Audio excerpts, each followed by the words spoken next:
You know, we often see elections as a contest, a race, to find out who wins. But that's not the real story. The real story is about listening. Listening to what the numbers are telling us about the lives, the dignity, and the future of a people. Our purpose here isn't to pick a side. It's to understand the very landscape of governance. Today, we're decoding the mandate from Aghunato and Nagaland to hear what its people are saying and what it means for anyone who truly wishes to lead them. Our journey starts right here in Aghunato, Assembly Constituency 34, in the Aghunato district. This is the homeland of the Sumi Naga people, a community whose entire identity is woven from the soil, from the rhythm of the seasons, and from a deep, quiet tradition of self-reliance. If you want to understand the politics of this place, you first have to understand the life of this place. And right at the heart of that life, there's a growing friction. The single biggest challenge facing this community, and really the entire state, is the crisis of youth unemployment. In fact, if you look at the national data, Nagaland has the highest rate of unemployment in all of India. Now, this isn't just a statistic on a page. It's a daily reality for countless families. It's the feeling that the future you were promised is just out of reach. And that creates a powerful, deep-seated demand for real opportunity. This is the fundamental question that every leader and every party must answer. Okay, so let's get into the numbers. The 2023 election results from Aghunato. They aren't just a verdict. They are a form of communication. The people have sent three very clear, very distinct signals. And by decoding these signals, we can get past the headlines and understand the deeper political economy that's really at work here. The first signal is turnout. Just look at how it swings. Back in 2013, you had a huge turnout, over 88%. Then a massive drop in 2018, all the way down to under 77%. And then it bounces right back up to over 85% in 2023.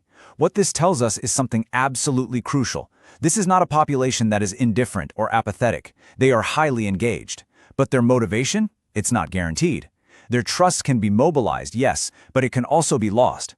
The real question is, what brings them to the polling booth and what makes them stay home? Signal number 2 is about the consolidation of power. In 2023, Aghunato effectively became a two-horse race. The incumbent NDPP, part of the ruling alliance with the BJP, managed to get just over 52% of the vote. The LJP took almost all the rest. But the most important piece of data on this chart is what's missing. The Naga People's Front, the NPF, once the dominant force in the region, didn't even field a candidate. Think about that. A powerhouse has simply vanished from the contest, leaving a huge political vacuum. And that leads us to our third, and maybe the most critical signal of all. It's just one number. 592. That was the winning margin. Just 592 votes. A tiny difference of only 4.32%. In a constituency with more than 16,000 voters, the entire election was decided by a group of people small enough to fit into a single village. This is not a landslide victory. This is a conversation hanging by a thread. It tells you that the electorate is on a knife's edge, where the support of a just handful of families can decide everything. You see, when a mandate is this fragile, the way you communicate becomes everything. It reminds us of a core constitutional value.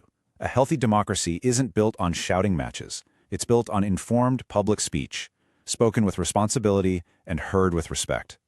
To truly serve the people, you have to first speak to them with dignity. That is the only foundation on which real trust can be earned. So, we've seen what the numbers are saying. Now we have to ask the much harder question. Why? Why did the mandate look like this? And this isn't about blaming or praising any single candidate. It's about understanding the systems, the alliances, and the legacies that shaped this result. Let's dissect the anatomy of this mandate. 3 big factors really stand out. First, you have the double-engine narrative from the NDPP-BJP alliance. The promise of development flowing smoothly from the center is a very powerful message in a region that's looking for investment. Second, there's the erosion of the NPF's legacy. This wasn't a sudden collapse. It was a slow decline, caused by organizational inertia and a real lack of leadership on the ground. And third, the power of incumbency itself was used to frame a story about stability and continuing the work that had already started. You know, politics has a memory. And to understand why the NPF was absent in 2023, we have to look back. We need to do a kind of forensic examination of past election cycles. When you do that, a clear pattern emerges, a story of rise and fall that holds critical lessons for any political force that wants to represent the people of Aghunato. And this timeline just lays it all out. In '93, the NPF was a major player. By 2003, they were gone. Then, they rebuilt, hitting their absolute peak in 2013 with almost 53% of the vote, a huge mandate. But just 5 years later, the NDPP surged and the NPF's support crumbled.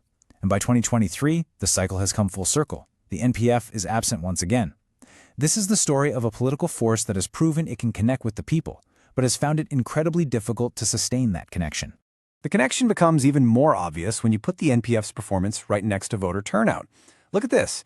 Turnout was at its highest when the NPF was at its strongest. As their vote share fell, so did the overall engagement, hitting that low point in 2018. What does this suggest? It suggests that a big part of the electorate is energized, they're mobilized when a credible regional voice is in the fight. When that voice fades, their engagement can fade right along with it. Okay, so we've diagnosed the situation. We understand the local context, the signals from the voters, and the history. Now we move from analysis to action, because the data doesn't just describe the past, it provides a blueprint for the future, a blueprint for any leader or any party that wants to earn the genuine right to govern. And that blueprint begins right here with what people are actually worried about. This grievance heat map could not be clearer. The issues with the highest intensity, the things that matter most, are youth unemployment and basic infrastructure. We're talking roads and power. Any political platform that does not put these two issues at its absolute center is frankly not listening. A successful strategy has to be built on a credible plan to create jobs, period. The second part of the blueprint is the messenger. It's not just what you promise, it's who is making the promise. In a community like Aghunato, the ideal candidate fits an archetype we call the people's champion. This is a respected local Sumi leader, someone with a clean image, maybe a well-known social worker or a retired bureaucrat, someone who can unify villages, who can bridge the gap between the elders and the youth, and whose entire focus is on service, not on self. And third, the blueprint demands a modern way of engaging with people. This is not a choice between old and new, it's about smart integration. Step 1 is to strengthen the traditional, high-trust networks, the churches, the tribal councils. Step 2 is to embrace nimble, digital outreach to connect with younger voters where they are. But the crucial third step is to weave these two together, creating a dialogue that respects tradition while speaking the language of the future. And while we're on the subject of modern outreach, we have to talk about responsibility. When you engage with voters, especially online, you are handling their personal information. Under India's data protection principles, this isn't just a technical exercise. It is a covenant of trust.